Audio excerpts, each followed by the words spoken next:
5.3, Sum and Difference Identities for Cosine. Does the expression cosine of a plus b equal the same thing as the cosine of a plus the cosine of b? To verify this, let a equal 90 degrees and b equal 0 degrees. So if we're going to do this first part of our expression, or our equation, that would be cosine of 90 plus the cosine of 0.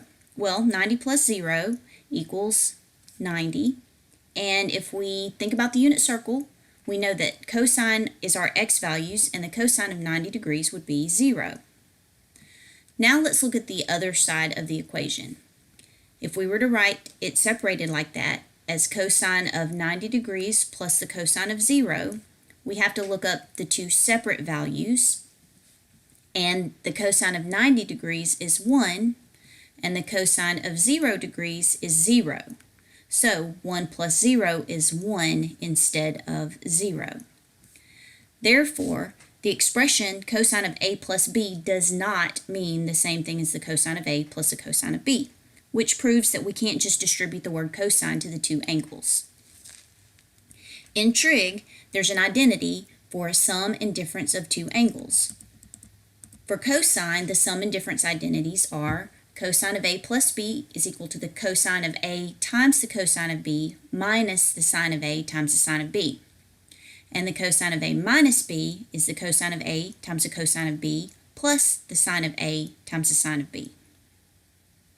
If you'll notice, these signs are different. Everything is the same in each identity except for these signs are different, and they're the opposite of what you would think they would be.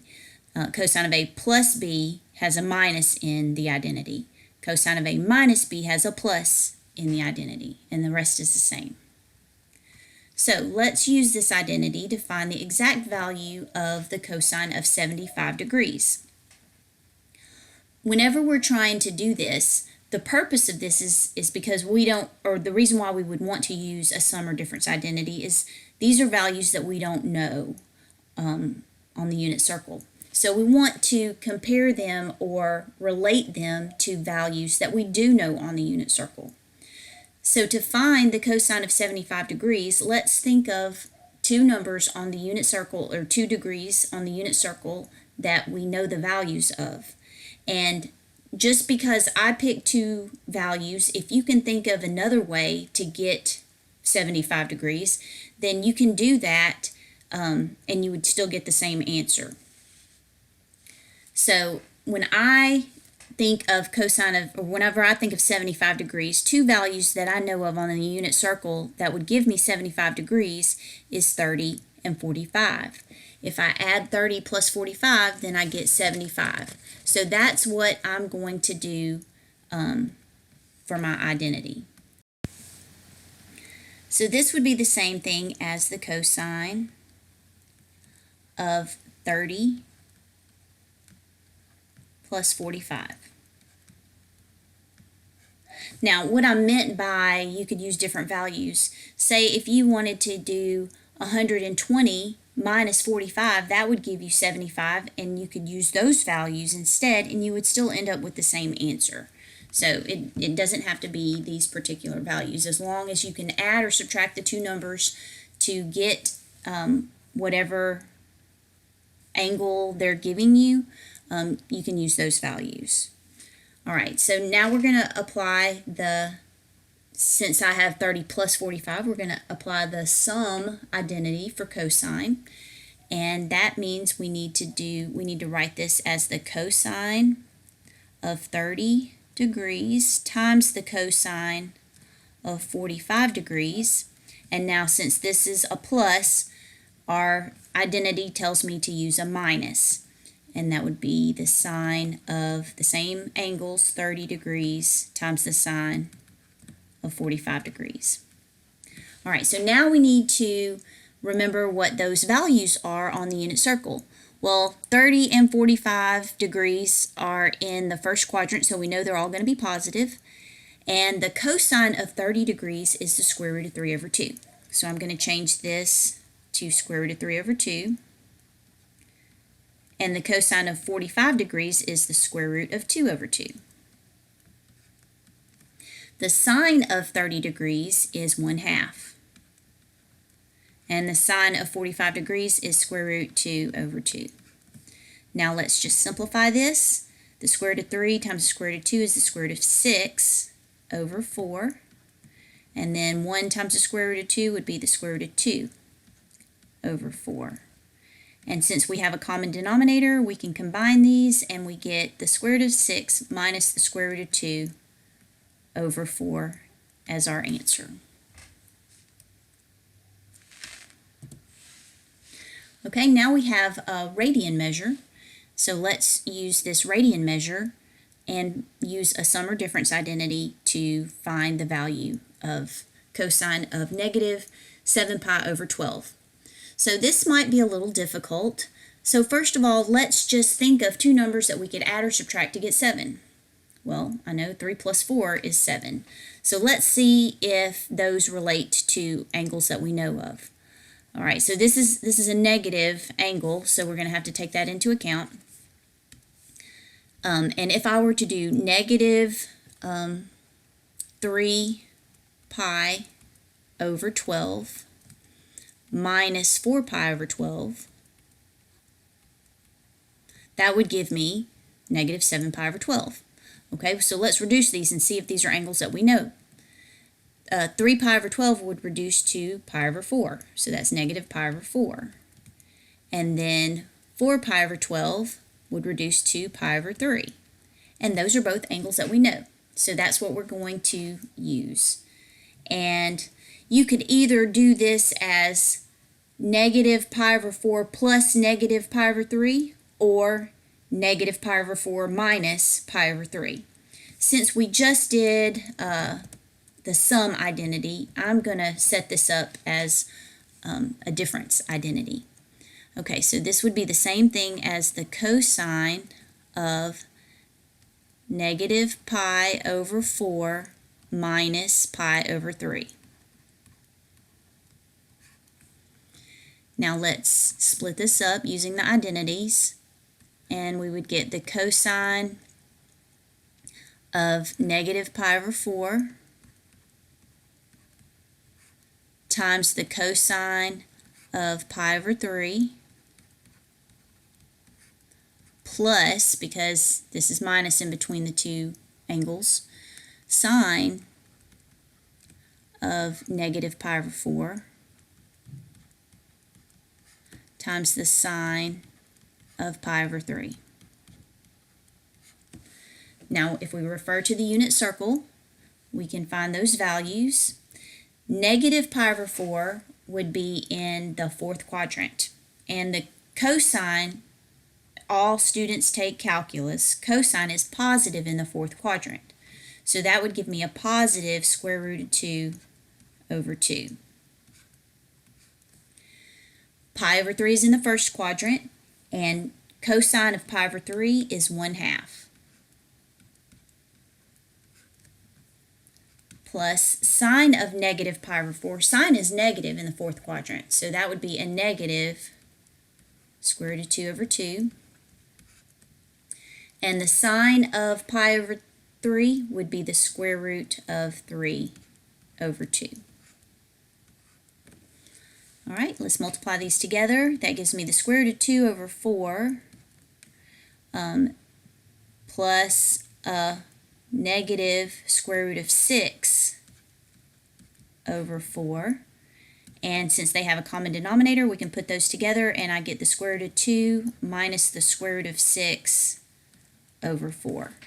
That's very similar to what our other answer is, and when we're doing these, you're going to get answers that look very similar, but they're not. In the previous answer, we had a positive square root of 6 and a negative square root of 2. In the answer that we just got, our square root of 6 is negative and the square root of 2 is positive. So they're different.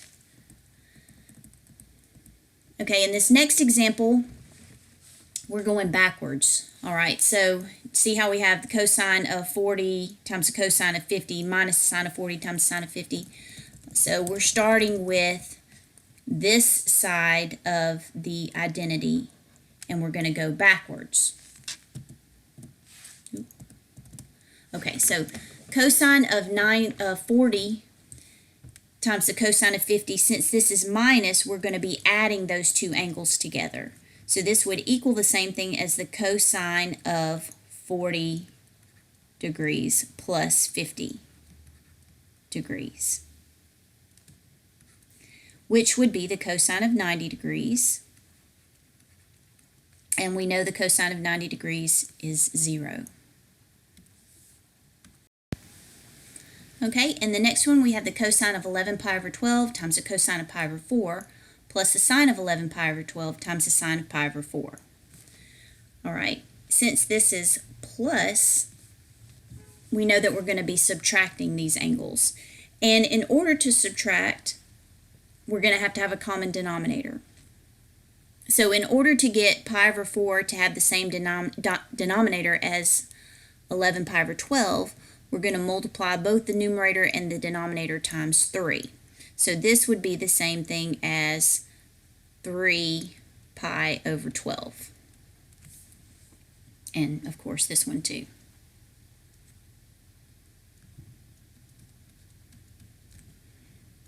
And so this would give me the cosine of 11 pi over 12 minus, again, that's because this is plus, we do the opposite, 3 pi over 12, which would be the cosine of 8 pi over 12. And that reduces to the cosine of 2 pi over 3. Now, 2 pi over 3 would be in the second quadrant. All students, so sine is the only thing positive in the second quadrant. Cosine is negative, and 2 pi over 3 is 1/2.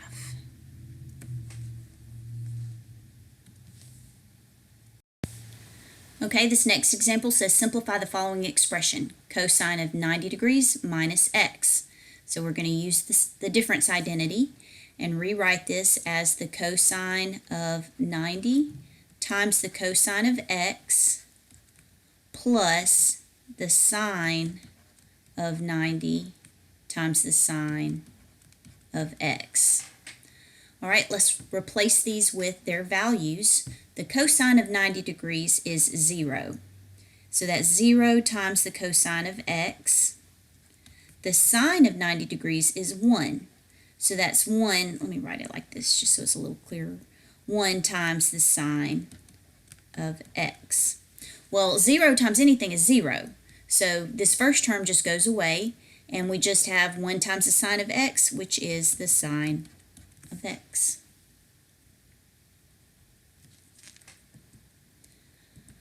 Suppose that cosine of s is equal to negative 1/5 and the sine of t is equal to 3/5.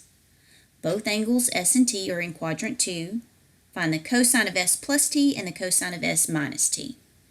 All right, so they have given us the cosine of s. We need the cosine of t. They've given us the sine of t. We need the sine of s.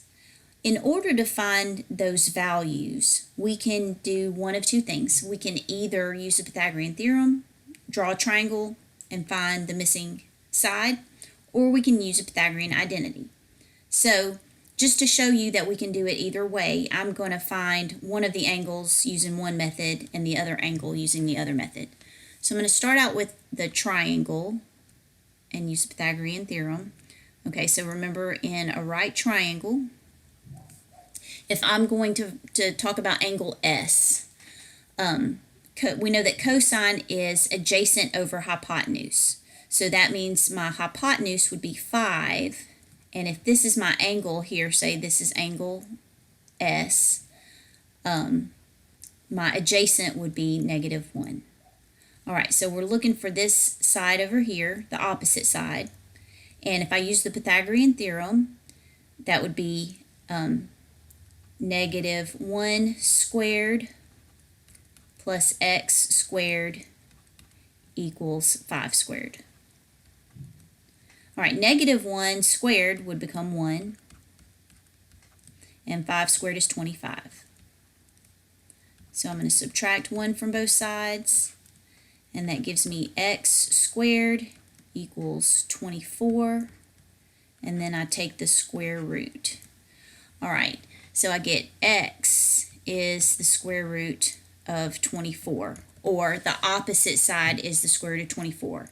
Now, we have the cosine of this angle, we need the sine of this angle. So sine is opposite over hypotenuse, so this would be the square root of 24 over 5. All right, so that would be the sine of s. Now, we need to simplify this a little bit. All right, so, and we know that if we're in the second quadrant, sine is going to be positive, all students. Okay, so let's simplify this radical a little bit. We know that in 24 is the same thing as the square root of 4 times 6. That looks like a 9.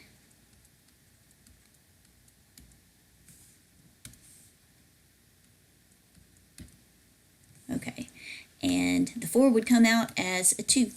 So this would be the sine of s is 2 square root of 6 over 5. Okay, so that gives us one of the angles that we're looking for. So now let's find the cosine of t. So we're given the sine of t. This time I'm going to use the Pythagorean identity. All right, so if you'll remember, our Pythagorean identity that deals with sine and cosine is sine squared, since we're looking at t, let's say sine squared t plus cosine squared t equals 1. Well, sine of t is 3/5. So that's 3/5, and we got to square it, plus cosine squared t equals 1. Well, when I square 3/5, I get 9 over 25. And I'm going to have to subtract that from both sides. So I'm subtracting 9 over 25.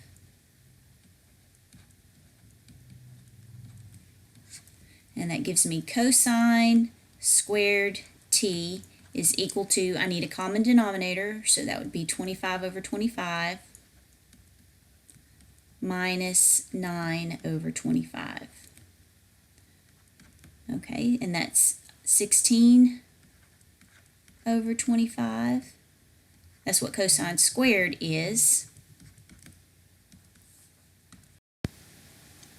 So let's take the square root of both sides, and we get the cosine of t is 4/5. But remember, we're in quadrant 2, and we just took the square root, so it could be positive or negative. And since we're in quadrant 2, we know that cosine is negative.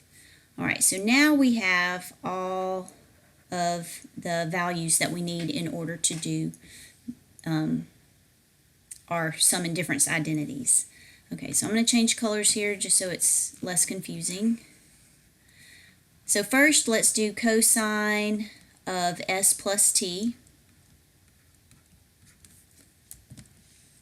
All right, so the cosine of s plus t we know would be the cosine, let me write it down here, cosine of s times the cosine of t minus the sine of s times the sine of t. So let's replace these with their values. The cosine of s is negative 1/5. The cosine of t is negative 4/5 minus the sine of s, which is 2 square root 6 over 5, times the sine of t, which is 3/5. All right, so when I multiply these first two terms together, negative and negative, I get a positive 4/5 minus, when I multiply 2 square root of 6 times 3, I can only, when we're dealing with radicals, multiply whatever's outside of the radical times whatever's outside of the radical. And we can't multiply the 3 times the 6. So that would just be 6 square root 6 over 25. Oh, I said 5 here. I was thinking I was adding. So that's over 25. All right, so then we can put these together, but we can't add the 4 and the 6 because they're not like terms. So that would just be 4 minus 6 square root 6 over 25. Okay, so that's my answer for the sum of S and T. So now let's do the difference of S and T. So that would be, if we're trying to find the cosine of S minus T, that would be the cosine of S, which is negative 1/5, times the cosine of T, which is negative 4/5, plus, that's the only thing that's going to be different, the sine of S times the sine of T. All right, when I multiply these together, I get a positive 4 over 25 plus 6 square root of 6 over 25, which gives me 4 plus 6 square root 6 over 25. And that's my difference of S and T.